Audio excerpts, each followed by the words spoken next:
thanks everybody for coming. So this story is about the Darcy Island leper colony, where between 1891 and 1906, 23 Chinese men were sent to die within view of the lights of Cordova Bay. In the scene I'm going to read to you, one of the residents tries to buy passage off the island with a pocket watch he's stolen from the corpse of a man who died the previous night. The Victoria Tug Company steamer Alert delivered quarterly supplies: tea, dried fish, axes, razors, handkerchiefs, and in the last load, a looking glass. It was surprising to see the tug so soon. Often they would raise the flag and no one would show up for weeks. Ah Sing had fought to bury Goldtooth in his silk suit, but Jishu had slipped away with the jacket. So when the boat came, Ah Sing was digging alone, near the bog, past the vegetable garden where the ground was soft, and far enough away from Ah Sing's cabin that even a spirit as restless as Goldtooth's couldn't haunt him. As the steamer cut through the chalk, Ah Sing flung a last shovel of soil onto the coffin. Then, brushing his hands together, he scrambled down the graveled slope to the shore, pebbles tumbling away from the edges of his footsteps. He watched as a dory was lowered from the boat, loaded with supplies, and rowed toward the shore. Ah Sing grabbed hold of the wooden dory with two men aboard, helping to pull it onto the beach. A man with a red mustache that hid his upper lip got out of it with the doctor. The doctor straightened his back. "Good, sir, still strong, see?" Ah Sing said, lifting a barrel from the bottom of the boat.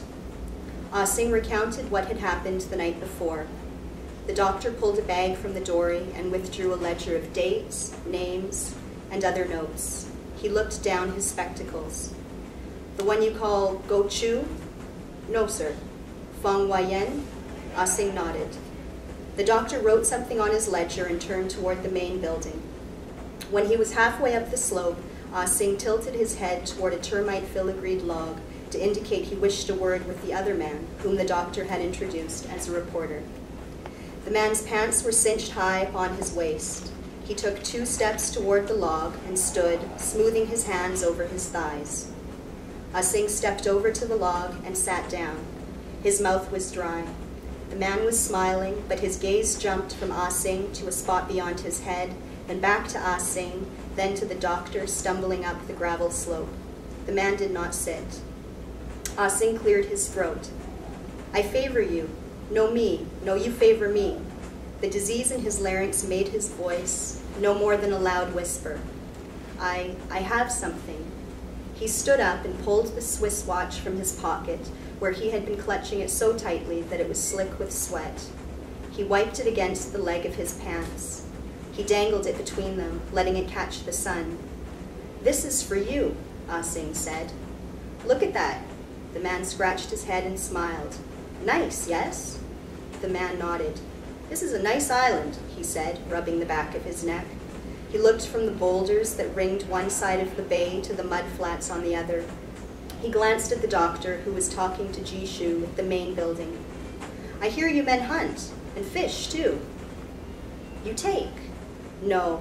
The man's mustache brushed his bottom lip when he smiled. "I don't think I should."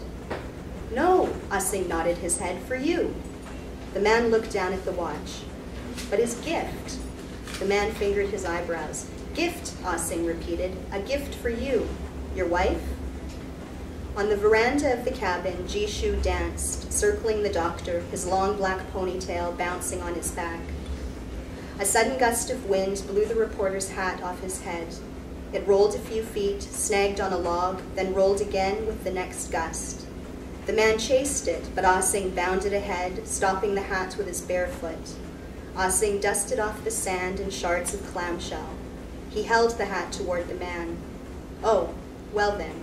The man inched his fingertips forward. "Thank you." The man took his hat between his thumb and forefinger and walked to the dory. Leaning into the boat, he dropped the hat onto one of its wooden benches. He grabbed a heavy sack. Ah Sing did the same. Sack after sack, barrel after barrel, crate after crate, the 2 men, Ah Sing and the reporter, worked in this way until they were done unloading. When the man began rolling a barrel up the beach toward the slope, his shoes slapping on the gravel, Ah Sing rushed after him.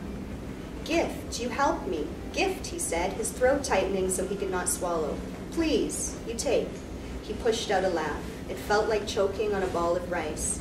You remember Ah Sing to the CPR. The man stopped. His eyes focused on Ah Sing for the first time. Clear blue eyes the color of frozen ponds in the spring when the ice cracks. Ah Sing was sure he heard the man sigh. The man shifted his weight from one foot to the other and rubbed his wiry eyebrows that shot straight up. Ah Sing held the watch in his open palm. He imagined slapping it into the man's hand. The man would laugh and throw it over his shoulder. It would shatter into 1,000 golden pieces. It is a beautiful timepiece, the man said. Yes, beautiful, Ah Sing answered. His throat was a bird's throat, filled with small stones. A gift, you take. The man smiled. Right then, thank you. The man dropped it almost without touching it into his jacket pocket. Then he said, Look, man, look what I have here. He undid the buttons of his tweed jacket and fished around in the breast pocket of his blue shirt, the same color as his eyes. Here, look at this. This is a Kruger coin. It's all the way from the South African Republic. Ah Sing raised what was left of his eyebrows. I've got some others at home, a pocket full in fact, but they're rare, quite rare in spite of that. You'd have to go all the way to the South African Republic. I came back with them after the Boer War. The man stopped and buffed the coin against his chest.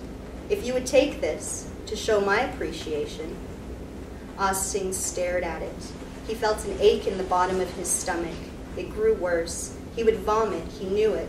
His legs tensed, waiting for it. He imagined running. The man would start chasing him, would throw handfuls of Kruger coins. They would hit him on the back, handful after handful, stinging like golden hail. What a silly, infuriating man.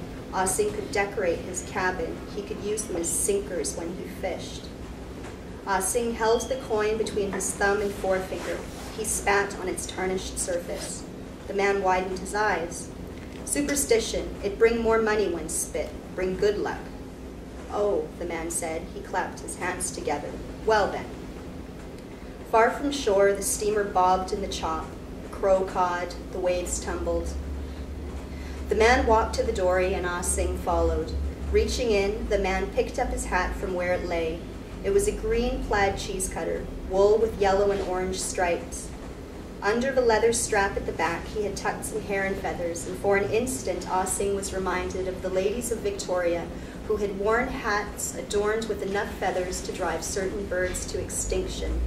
These wealthy of Victoria who had called men like Ah Sing their celestials, romanticizing their roast duck, their porcelain figurines for sale in every Chinatown store, their opium pipes.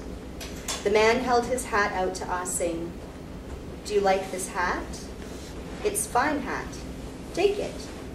Ah Sing walked with the coin in his pocket where the watch had been and the hat on his head, counting his footsteps as he rolled the barrel up the slope.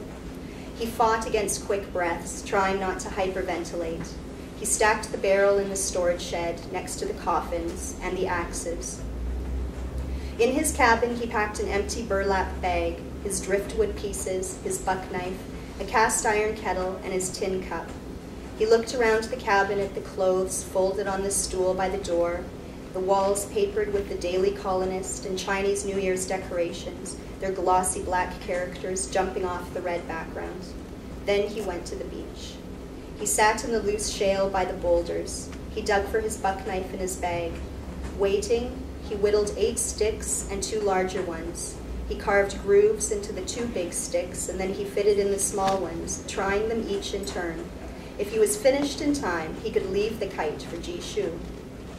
Leaning against the boulder, watching the ocean, Ah Sing was reminded of his 39th year.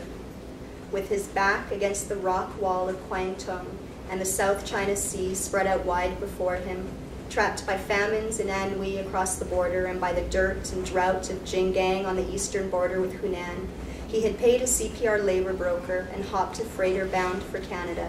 He smiled now, remembering. As the journey progressed, his excitement had been replaced by tense muscles. He had felt trapped, with no breath, no arms to fight. The mountains of black waves spanned for miles in any direction. How he had trembled on the deck. How he had been convinced the waves would swallow him, the same way Goldtooth had trembled on the veranda as he heaved his bed outside, convinced the walls would crush him, solid walls that Ah Sing himself had built.